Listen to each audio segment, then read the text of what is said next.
in the Amazon, the rate of dementia is 1 out of 100 people. In America, it's 1 out of 5 people. Wow. And primarily women. Women have a stronger incidence of Alzheimer's. So what did they know about the brain that we didn't in the laboratory? How did they protect it? And we found it. We found the secret. So Alberto, it's so great to have you back on the Doctor's Pharmacy. Good to be with you, Mark. So for those people listening, we've been friends for 25 years. We've been to the Amazon together. We've taught workshops around the world together. We're now together at your house in Santa Fe here in New Mexico. Right. And, I'm recovering from back surgery, but we're not going to talk about my back today. We're going to talk about the brain. Let's talk about the brain. That's kind of close to your back. It's a little bit higher, but it's at the bottom end of my brain.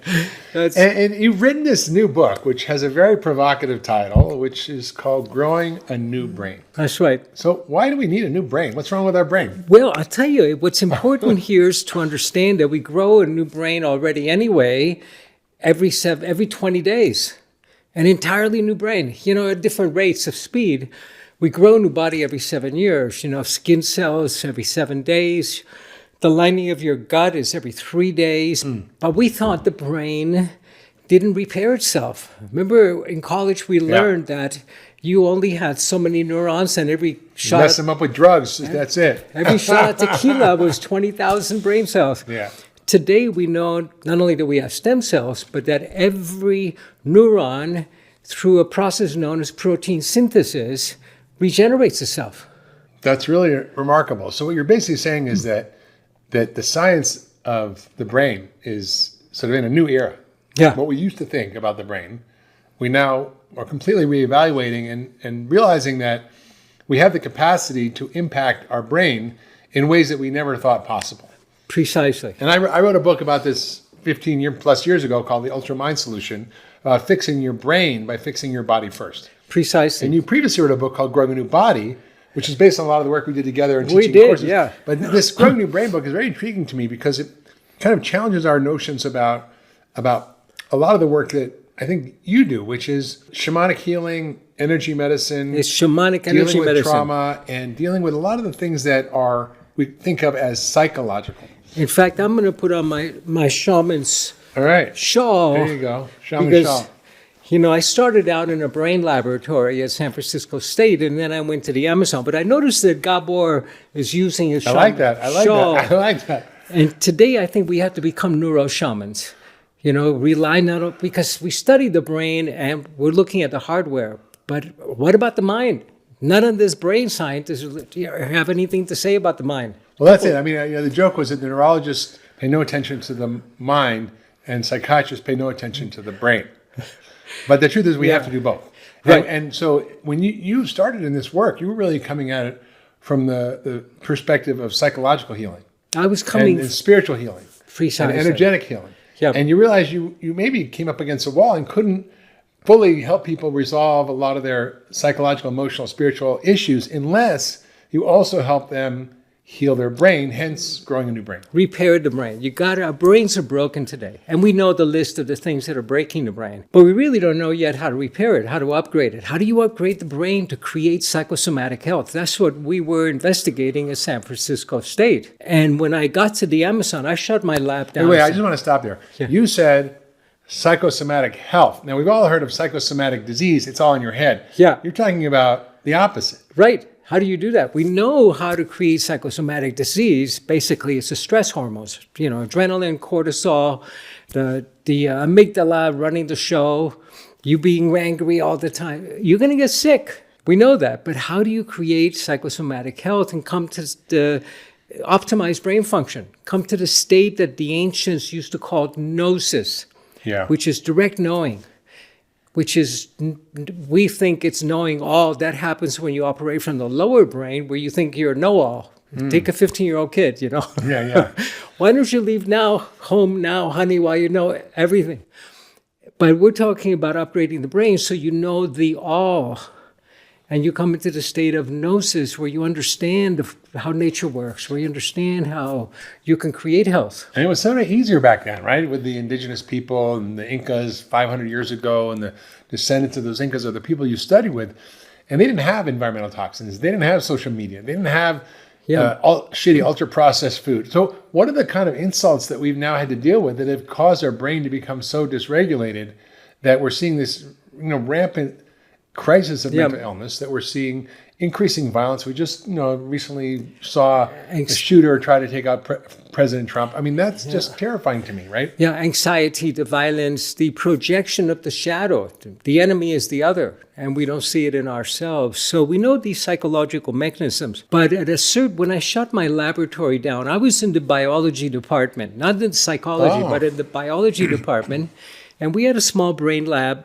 And we were in the section where you keep the brains, the formaldehyde. I was surrounded by 200 brains, pickled brains. Smells so bad. I actually recently tested my biological toxins, and embedded in my cells is still the formaldehyde from when I was in med school dissecting cadavers. 2 years in that lab surrounded by brains, and I couldn't get a second opinion from any one of them. It was a terrible thing. Then I shut it down and I went to the Amazon to see how people protected the brain. Remember, Native American peoples had no writing.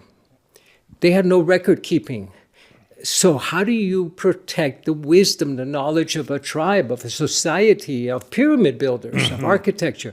Because it's all stored in the brain, the mind of the elders. How do you protect the brain of the elders when you don't have writing? What happens if you forget how to make fire? That could be a big problem. Yeah, definitely. So that's what I began to study, and I was funded at that time by Big Pharma. I was a medical anthropologist, and they wanted to know the next big cure. Or all the drugs in the Amazon that they could reap and harvest. Precisely.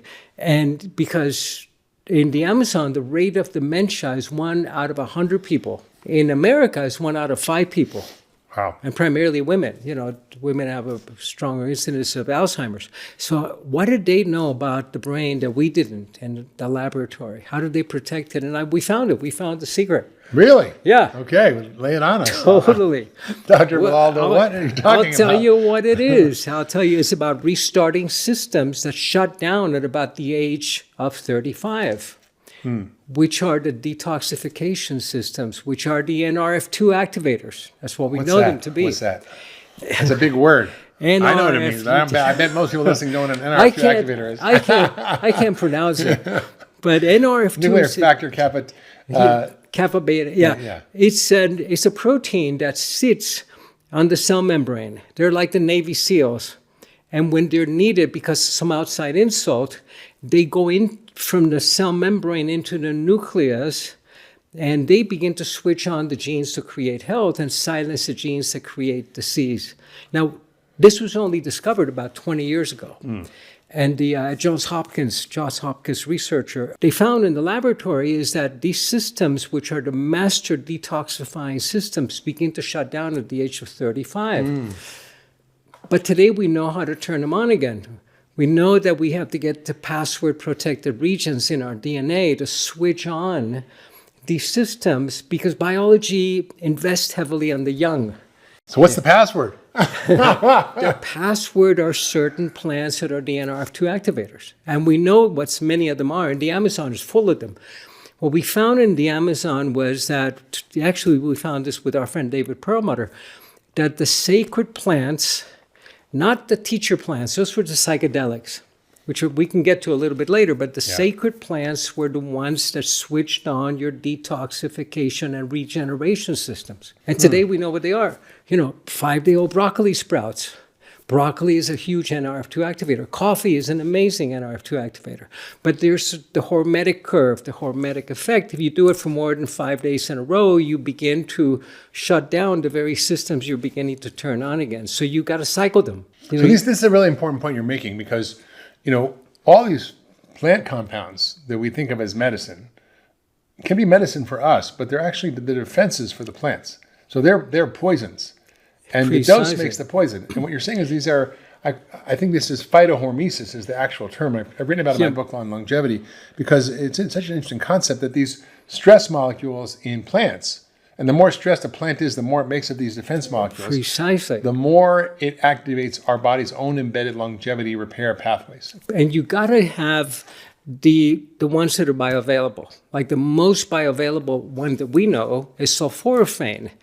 which comes from broccoli sprouts, 5-day-old broccoli sprouts. You got to chew them well. Imagine you're a rabbit trying to eat a broccoli sprout, and then there are these toxins being produced, and which is the defense mechanism that all plants have, that for us becomes medicine at the right dose. And that will switch on these very same systems because the body thinks that suddenly you're consuming a poison.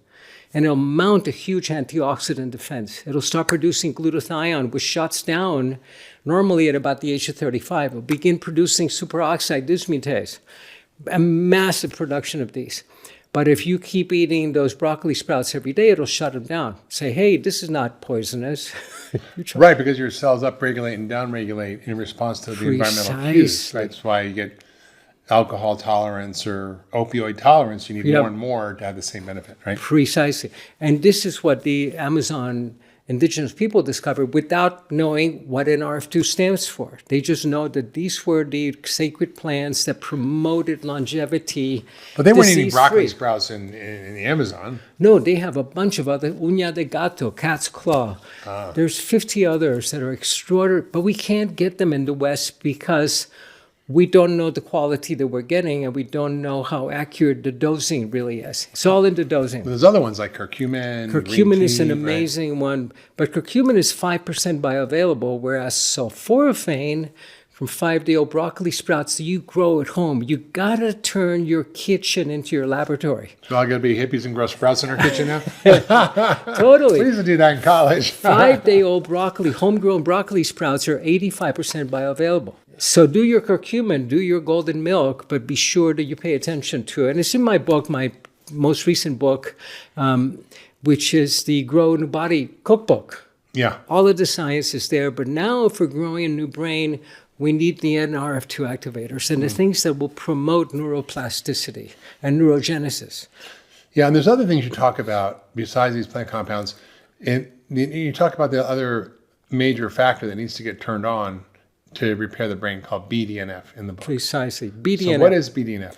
BDNF stands for brain... Not BDSM, it's BDNF. BDNF. Brain-derived, coming from the brain, neurotrophic factors. Factors that regenerate the brain. Now, this switches on the production of stem cells. So that one of the best BDNF inducers is mother's milk. Wow. But it's hard to get at the health food stores, you know. You can't get it. But because mother's milk is 50% DHA, omega-3 fatty acid. DHA, omega-3s are promoters to turn on the production of BDNF. So does exercise, meditation. But the classic, the best one is DHA. It's omega-3. And in fact, I'm an anthropologist, but the Native American peoples in North America used DHA as their money, as their currency. Yeah. Well, it was, right? It was a fish called, what was that fish called? The candlefish. It was so rich in oil that you could put a wick in a dried fish and light the wick, light your fish, and it would be your candle. It was in the Pacific Northwest. Yeah, the fish Pacific was Northwest, and they would extract the oil. Even today, they still do it. 100% rich in DHA, and that's what they used to trade with. And also it turned on the higher brain, production of stem cells, and it repaired the hippocampus, which is why there's so much trauma today. Today, trauma has become as common as air. So what's the hippocampus, and how does trauma impact that? The hippocampus is the learning center in the brain, and it's rich in cortisol receptors. I mean, it's full of cortisol receptors. And when you have trauma, when you switch on the fight or flight system, and it's not fight or flight that does it. Fight or flight, you get to fight, you get to run. It's when you can't fight and you can't run. If you're 6 years old and an uncle is fondling you, you can't fight, you can't run, you freeze. And you get into freeze. And when you get into freeze, your brain is awash in cortisol and adrenaline. Now, if your mother wasn't sure that she could rely on her partner to take care of her and her baby, you were born with your fight or flight turn on, the HPA axis, hypothalamic pituitary adrenal axis. Your brain was, because cortisol and adrenaline go right through the placental barrier. Yeah.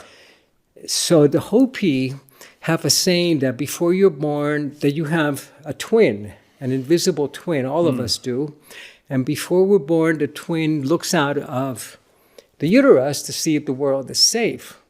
And if the world is safe, it says, come on, let's go out into this world. It's loving, it's safe. If it's not safe, part of you is not born.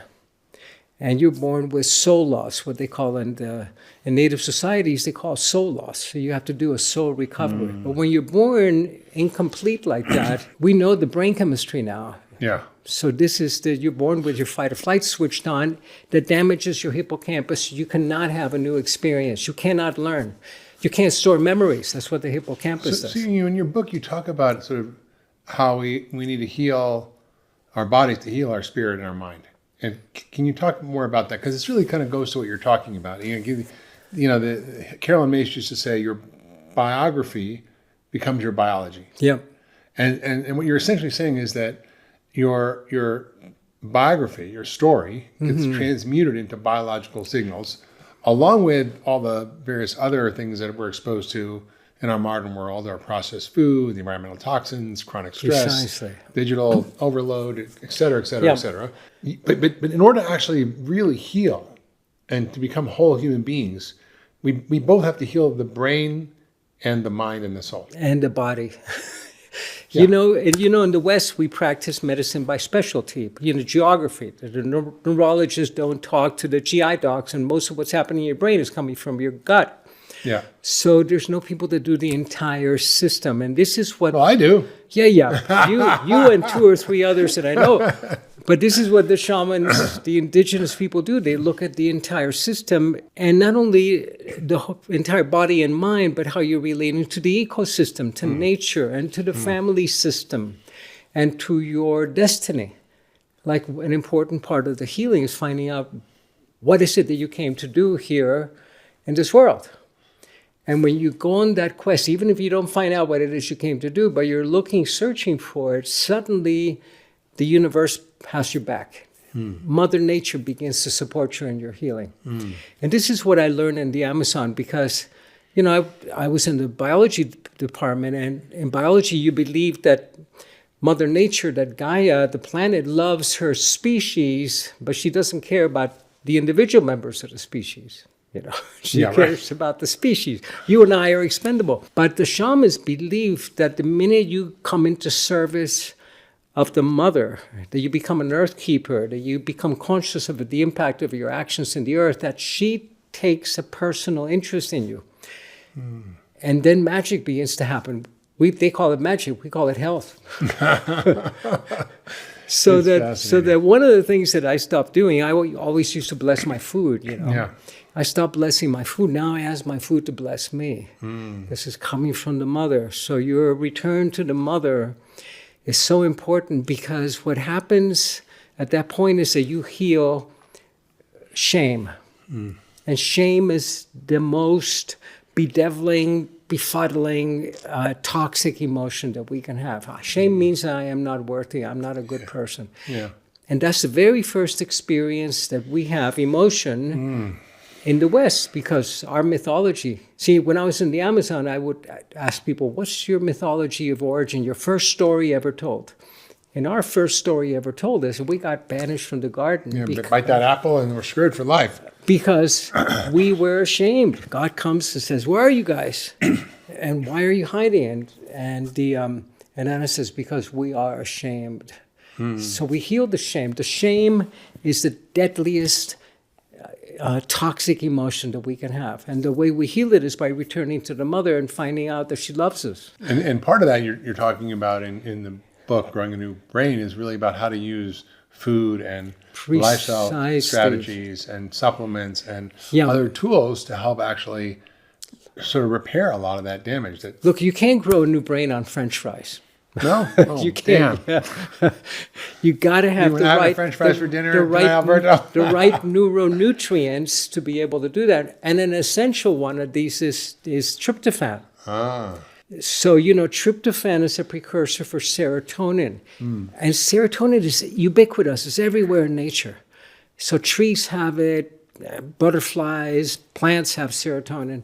And for us, it's a neurotransmitter. For a plant, it tells it when to go flower.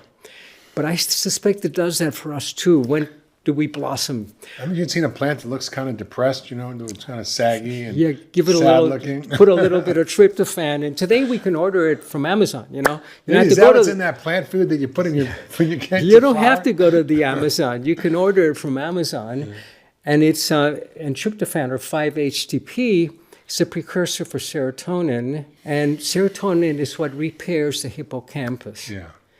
This is absolutely the key, and we're serotonin deprived right now.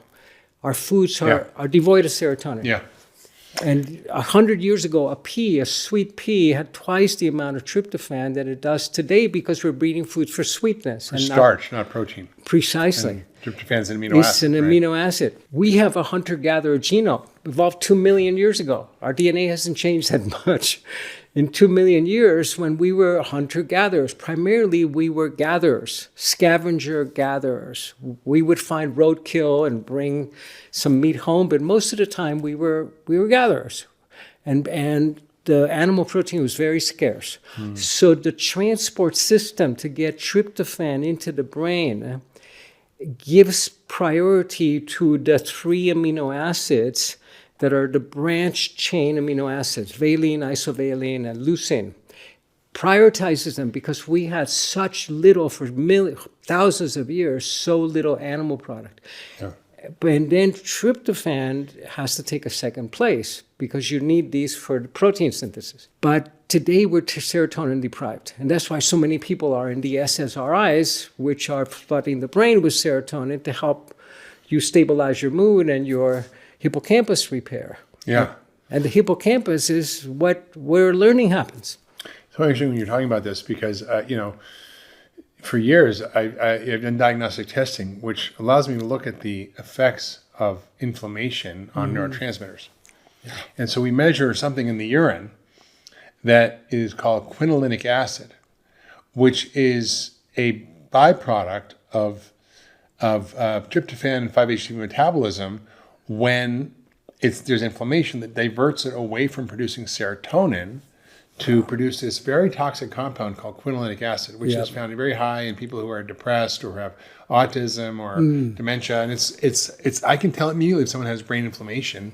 The question is why. And so a lot of the disruption in serotonin regulation, I think, is because of our inflammatory diet and our gut microbiome. And you do talk a lot about the gut brain. We do talk. So tell us about this framework of how the brain repair has to also start in the gut. The thing I really don't like about being interviewed by you, Mark, is you've written about half of the stuff already, But luckily, I don't read all your books, so I come up with my own. But we're coming at the same thing from two different lenses, totally. Right? The shamanic lens and the medical lens. Precisely. But we end up in exactly the same spot. Precisely. And the thing is that today we have to become our own chief scientist, because we can't rely on the science. The editor-in-chief of the British Medical Journal wrote that 50% of the articles that they publish are bogus.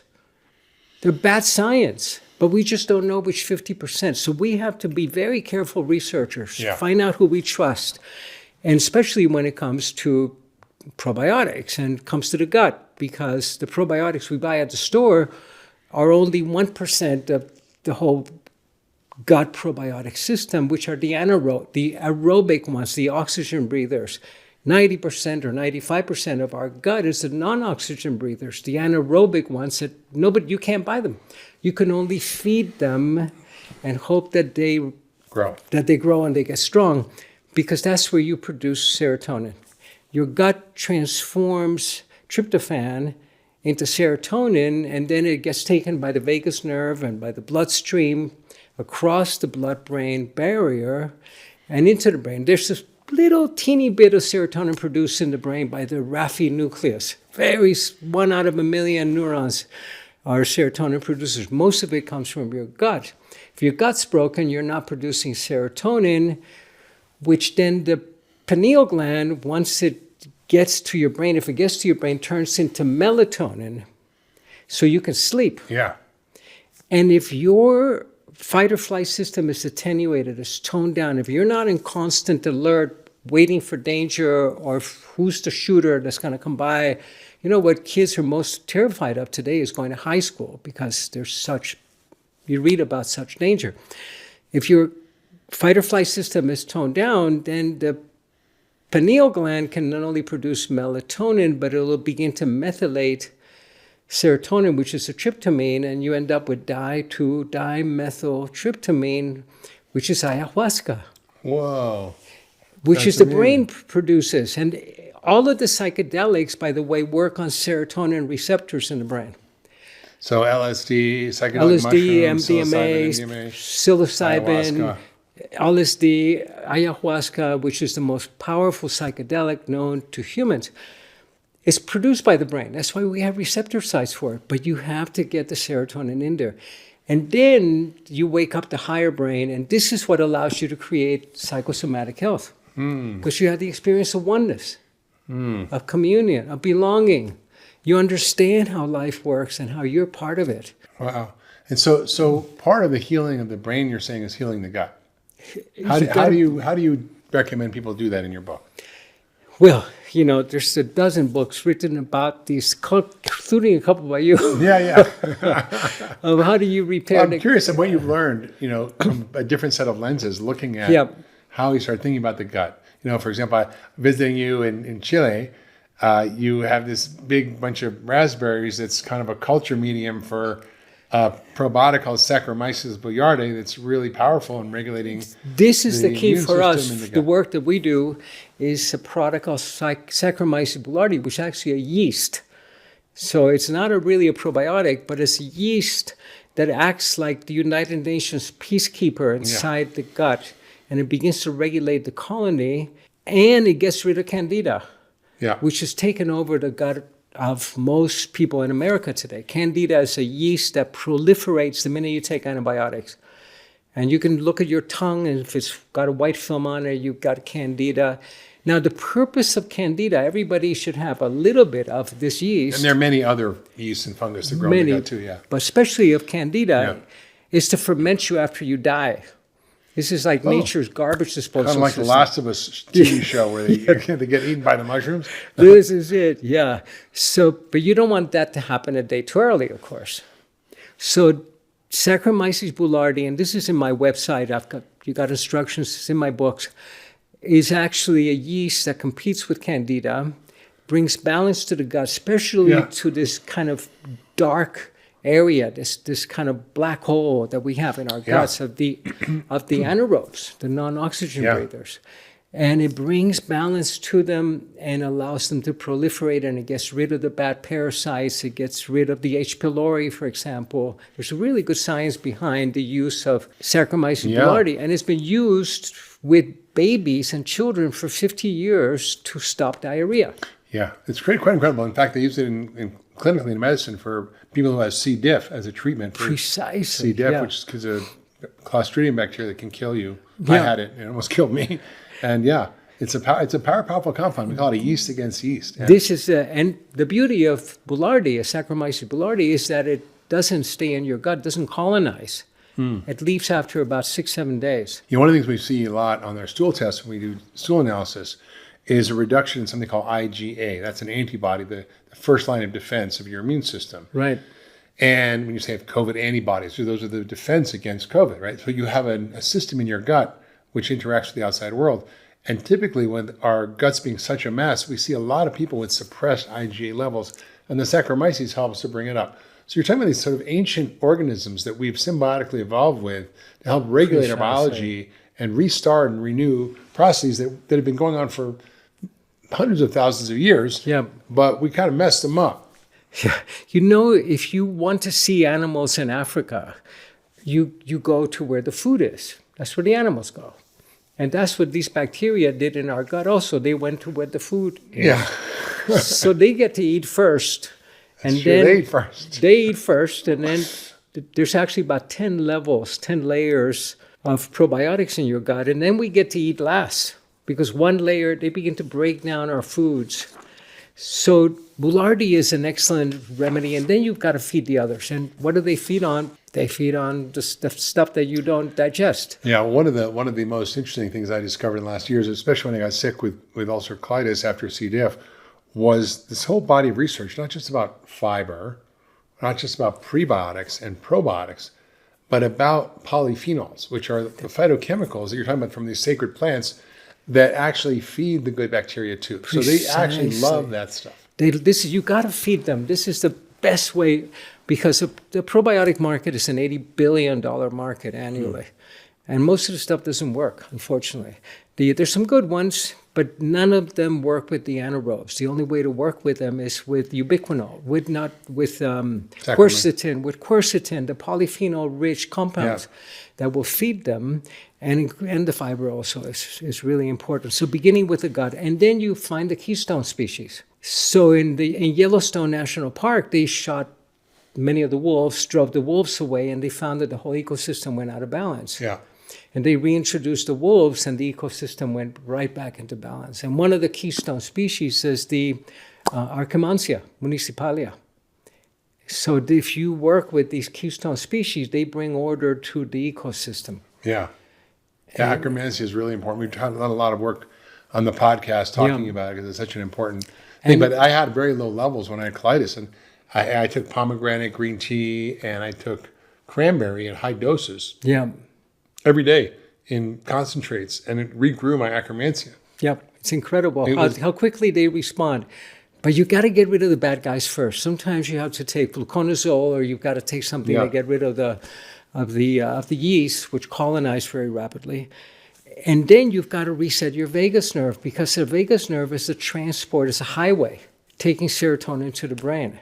Wow. So we've covered a lot here. We've covered, the ancient ways that our brain is designed, that we can actually activate to grow a new brain and to deal with both the mind and the soul and the biological things that go wrong with our brain as a way of actually accelerating our growth as human beings. Because at the end of the day, this is what it's about. Health is not just about, being healthy, not sick. It's about actually being able to express your life in a way that's fulfilled and whole and alive. Yeah. And if you don't have mental, physical, social, spiritual, emotional, brain health, body health, you're not going to get there. You're not going to get it. Yeah. So there's a bunch of other stuff you talk about in the book that I think is quite interesting. One is this whole idea of mitochondria.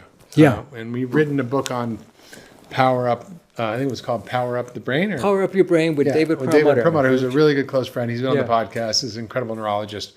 And I was like, that was your kind of first foray out of the shamanic work into like the the mitochondria. Yeah. See, the thing is that there's nothing more spiritual than biology. Yeah, 100%. To begin with. I mean, it's a miracle. It's like the Tao, I call it the Tao of biology, like the Tao of physics. Yeah.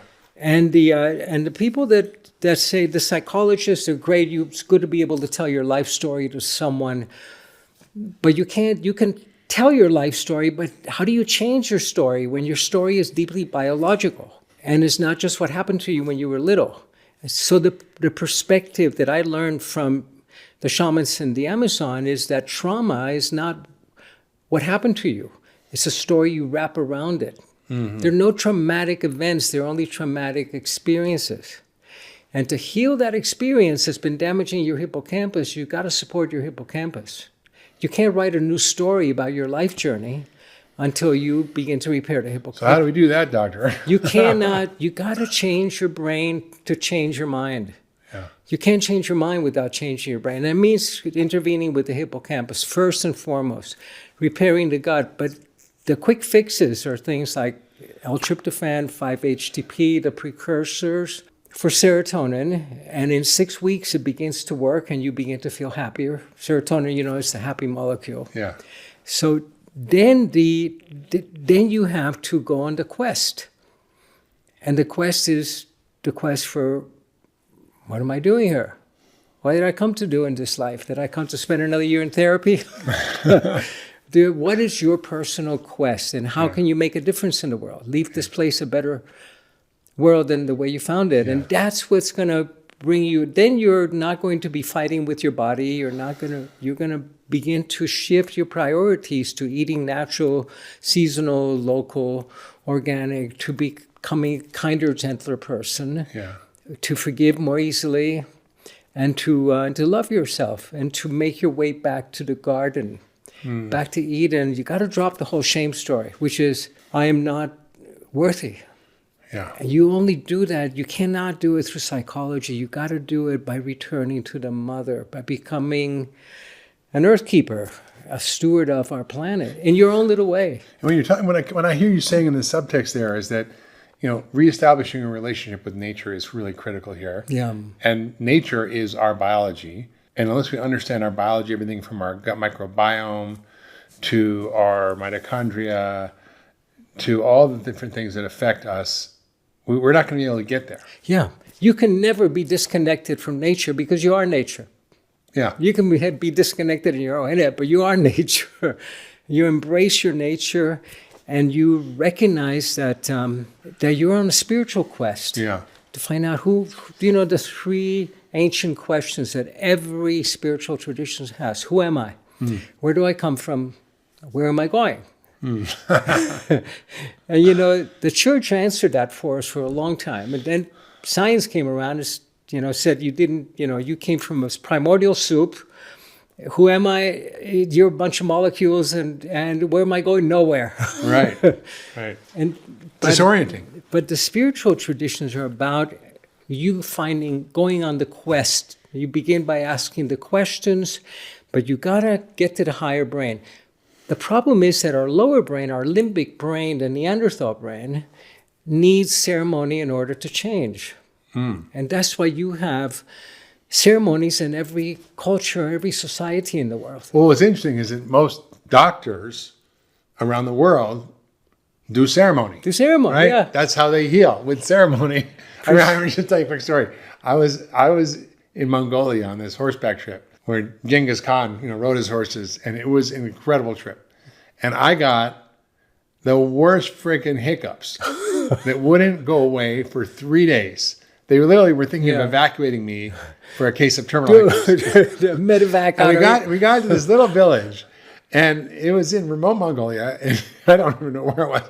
And there was a yurt, one yurt, and there was a family that lived there, and apparently the elder woman there was a shaman, among her other duties of herding goats and yaks. So she brought me in her yurt, and she took these stones and bones and this kind of sacred objects and kind of threw them and kind of read what was going on with me. And then she took my shirt off and she put rancid yak butter all over my belly and started rubbing and chanting and rubbing.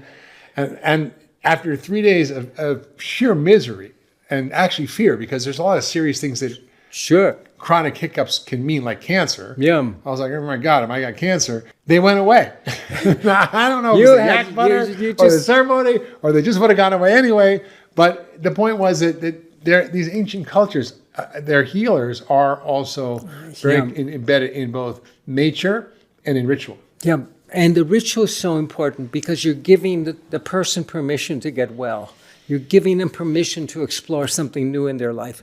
That's why we have graduation ceremonies. That's why you go into the military. It's full of ritual and ceremony. You need permission from the healer and from yourself, and you need to go through a little rite of passage. It doesn't need to be yak butter on your chest and your genitals, So it needs to be a small rite of passage that you create with your provider. Sometimes it's prescribing a medication. That'll do it.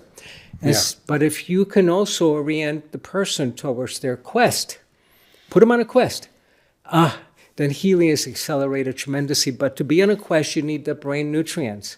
And the neuronutrients are the stuff we're deficient in. And you need to detox the brain because we're exposed to so many toxins. Remember, the body in its wisdom stores toxins in fat. And the brain is 70% fat. And this is the kind of fat you don't want to lose, when you go on a diet. It's so interesting, Alberto. You're talking about the brain and fat and the decline of our brain function. And, one of the things that, as a functional medicine doctor, is I'm always looking for, what are the emerging scientific discoveries that can help us to kind of help our patients. And there's been a new set of diagnostics which allows us to see things that we could never see before. Imagine the discovery of the microscope or the telescope. And now, before we had to we kind of knew everybody's poison. Like if we did autopsy studies, we could do biopsies of fat tissue.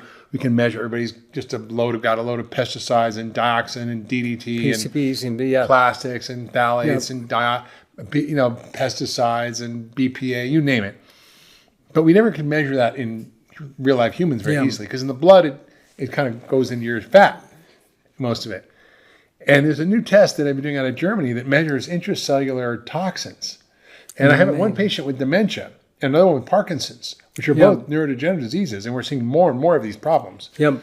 And they're rampant. They're rampant. And what was amazing was we can now measure these levels of cellular toxins and using a process of replacing the fat in the cell membrane, we can get rid of them using phospholipids, which is what their cell membranes are made of. It's really quite amazing. You know, especially when you look at the statistics, if you get to be 75, 1 out of 2 people will have diagnosable Alzheimer's. If you get to be 1 out of 3. If you get to be 80, 1 out of 2 people. Yeah. This didn't exist 100 years ago, before Dr. Alzheimer's got to put his name on this illness he identified. In the Amazon, the thing that amazed me is that the incidence of dementia is 1 out of 100 people. There's very little heart disease. It's 1% there and 20% here. 20% here. It's crazy. And it's, of course, related to our lifestyle. So learning how to grow a new brain, pretty important topic. It's really important. And remember, the brain is fat. So you got to give it the good fats. You cannot turn on the higher brain until you go first on a ketogenic diet. And it doesn't need to be, eating meat 3 times a day. But you got to go into autophagy. You got to go into start recycling cellular waste and eliminating. And we know how to do that now. The beauty of it is not only do we have the diagnostics, we know how to reverse this stuff. Yeah. We know how to create a new brain. We know how to help people grow a healthy brain that's not only going to prevent the dementias, it's going to let them step into this place of gnosis, of wisdom. Yeah.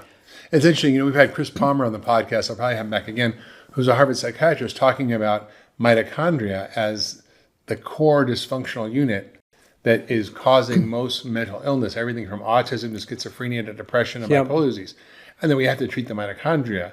But you're also saying that in terms of the aging brain, and not just that, but also just having a healthy brain, we really have to focus on, on that. So how does that come up in your book? The mitochondria, it's a big section on mitochondria and how do we restore mitochondria. They're fuel factories inside every cell, and your brain and your heart have the highest concentration of these energy factories in mitochondria, but they're not only producing energy, they are actually in charge of the death clock.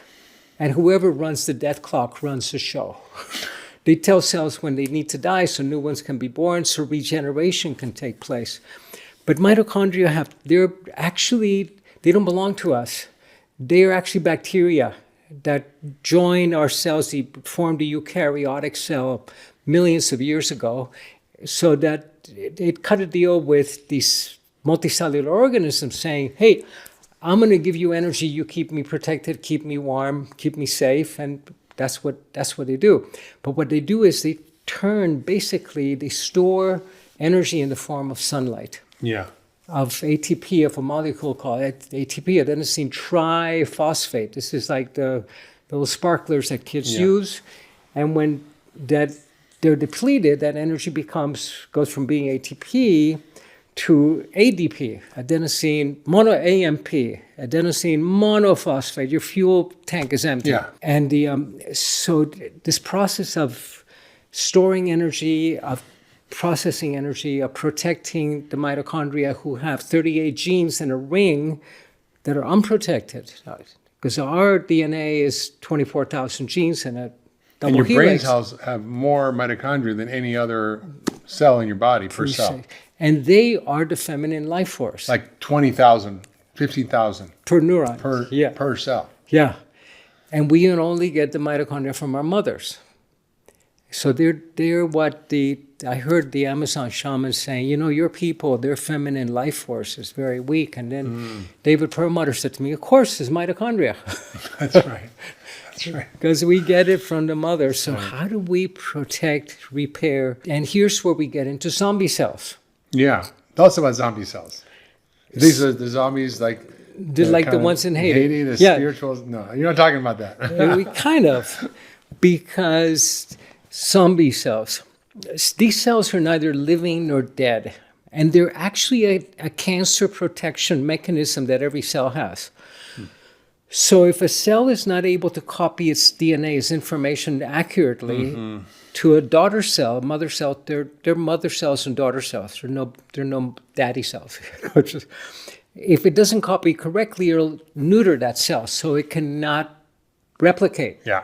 Because we call that metastases. Yeah. So it'll neuter it, but it won't kill it. So these cells are not able to reproduce. They're neither living nor dead, but they're mitochondria. They become fat and swollen and are starting to produce chemical signals, chemokines, cytokines, that are pro-inflammatory. And they're very toxic. But it's a cancer protection mechanism.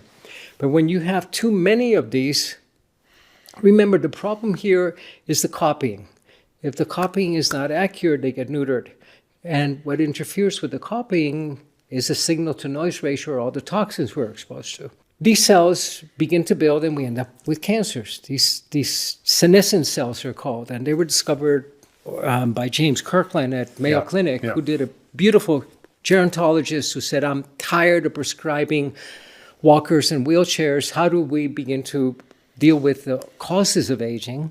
And he found that there were senolytic agents that actually switched on the kill switch, turned it back on in these cells.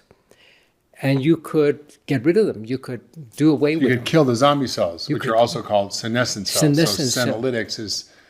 Senescence is aging, and senolytic means to kill aging. Yeah. Right. Kill the aging cells. Kill the aging cells. So how does that work? How do you do that? Well, we don't know exactly, at least I don't know how they work, but they seem to switch back on the kill switch in mitochondria. And what are the therapies they're using? And those therapies are combining things like quercetin and fisetin. Fisetin is made from strawberries. Yeah. And quercetin is polyphenol. It's made from onion skins, for a variety of products. Natural products, and it's a hit-and-run intervention, 4 or 5 days, and I have a senolytic protocol that we use in our retreat center in Chile that you've been to. And in 4 or 5 days, you do away, it's a one-and-done treatment that you need to repeat. We're finding out 3 or 4 times a year because we got 40 years or 50 years of senescent cells in us. And what that does is to basically reset the system. You don't have this burden of zombie cells that you're functioning with. It cleans you out. Yeah, it's true. Also, there's a great study out of Israel where they looked at, I talked about it in my book, Young Forever, where they use hyperbaric oxygen over 60 sessions. I actually am doing it right now. I just came from it because of my back surgery to help heal the wound. But the beauty of the hyperbaric is that it actually creates a stress, but it also kills the zombie cells. Yeah, and this is, I think, essential, absolutely essential. Our protocol is not only fisetin, quercetin, which is commonly used for this, because this will kill the zombie cells, but how do you get rid of them? So you got to work on the transport system and support the liver in eliminating them. So we're combining it with alpha lipoic acid and with liver support, including glutathione, oral glutathione, to help to transport and eliminate them out of the body so they're not just sitting there. This is amazing. We're talking about mitochondria, zombie cells, the microbiome, serotonin, But see, this is trauma. This is plant-based. This is working with, and the reason you're going to hear a lot more about senescent cells because we're getting to molecular solutions, to pharmaceutical solutions. Yeah. But this is available today. Fisetin is strawberries. You'd have to eat 30 pounds of strawberries to get the same effect. But you can take it as a supplement. But it's an amazing supplement, 4 or 5 day intervention that lowers your burden of these toxic cells that are pro-inflammatory. Yeah.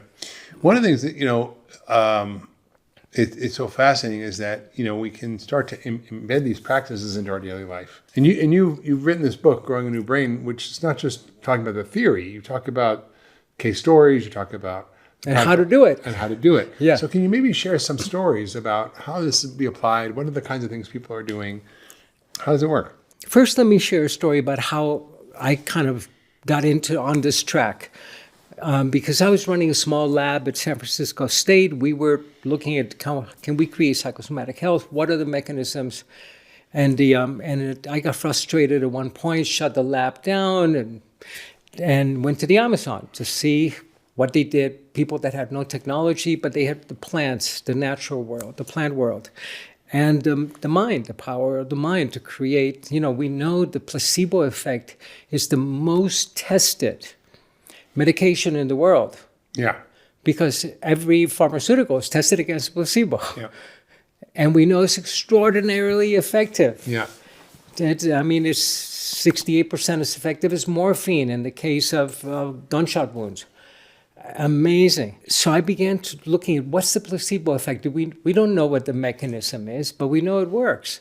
We know it works even when the person you're giving the sugar pill to knows that it's a placebo. That's amazing. It's extraordinary. A lot of the shamanic healing is based on mobilizing this resource that we have to create health, that we dismiss derogatively as a placebo. That's just a sugar pill. Well, most of what you're getting in your pills that you take. Well, you're activating your psychopharmacology, because I always say the best pharmacy is the one between your ears. The one between your ears, yeah. So this is what I became interested in. And so how do we do that for ourselves? Well, meditation seems to be one of those things. Practicing inner peace, breathing practices that begin, because that's the interface between your, that can allow you to self-regulate your physiology and your nervous system. So I think we have to discover what works for us. We have to provide the brain with the neuronutrients, the support, get the serotonin. We're serotonin depleted right now.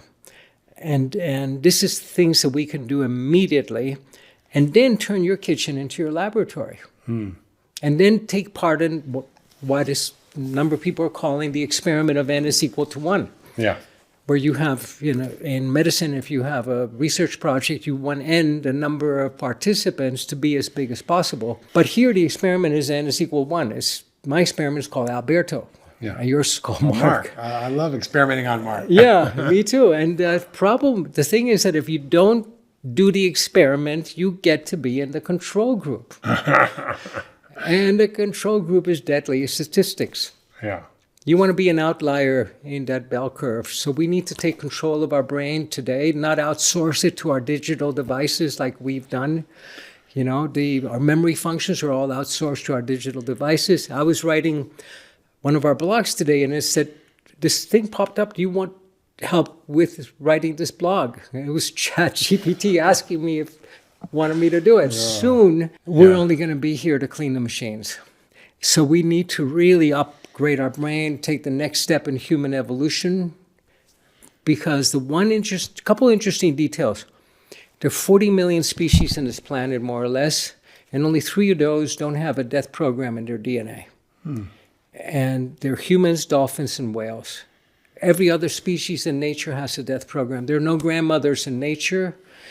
They're eliminated. Whereas we not only have grandmothers, but we can live 30, 40 years after menopause. There's no menopause in nature. It doesn't exist. Interesting. Nature is doing a biology experiment with humans, dolphins, and whales in longevity.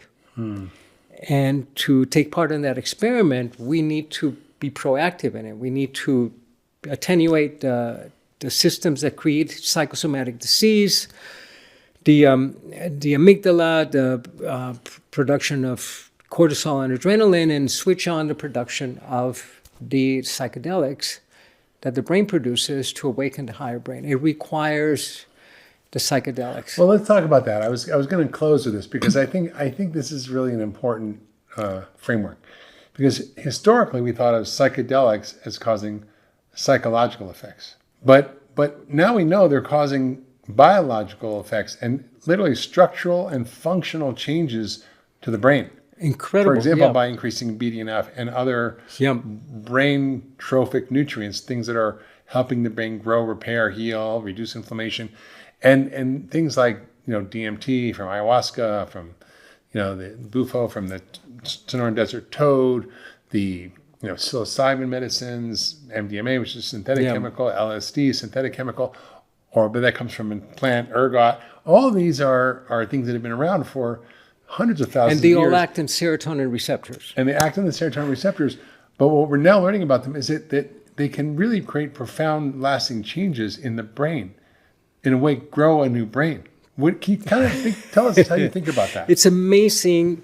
If you've seen the brain on drugs, on psychedelics, you find that there are 20 to 30 times the amount of neural networks. Not the Richard Nixon brain on drugs with the fried eggs. Not the one with the fried egg. Yeah. And the problem is that we're doing this experimenting without a traditional sacred structure. So every culture that works with psychedelics knows that you need a diet to prepare for it, a diet that's rich in serotonin, for example, and some of the MAO inhibitors. Yeah. And you need to prepare a sacred space, a safe space, not just drop some acid or give somebody some ketamine. But even then, tremendous healing happens. So that's the chemical effect is what we're looking at. Other societies looked at the sacred. What was the environment? How do you create a safe space? How do you are able to commune with the divine in whatever form you encounter it? And that's part of what we're looking for that we don't have the answer for. That's true. I think it's true. But I think what's sort of exciting to me is this sort of revolution in brain science and the revolution in trauma healing, the revolution in psychedelic medicine, the revolution in understanding the body as a system and network. All these things are coming together.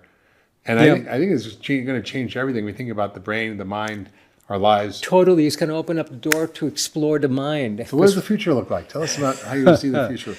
I am very optimistic. I see the future as tremendously exciting. I think that there have been 5 extinction events in the planet before. We're living in the 5th one right now. Started about 15, 20 years ago. More species are dying than the previous one. That's when a gigantic meteorite struck the Earth and wiped out 90% of life forms. Wow.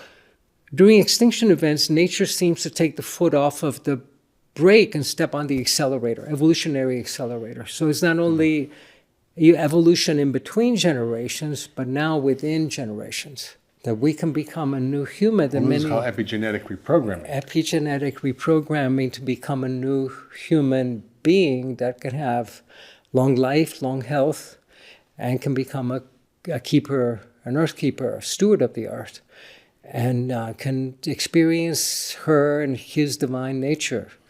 So beautiful, Alberto. I mean, I think about it a little scientifically too, which is that this concept that's emerging from our scientific discovery, in a way, we talk about shamanic healing, we talk about energy medicine, we talk about kind of healing from trauma.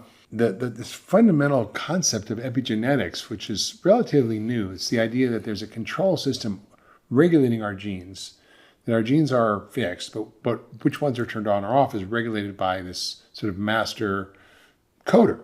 Mm-hmm. And the coder is the epigenome. And that gets programmed generationally. So trauma can be transmitted generationally. Totally. The impact of toxins or crappy food is transmitted generationally. And those impacts are found downstream 2 or 3 generations down. So if your grandmother was exposed to glyphosate, you're at risk for all sorts of cancers and deformities, right?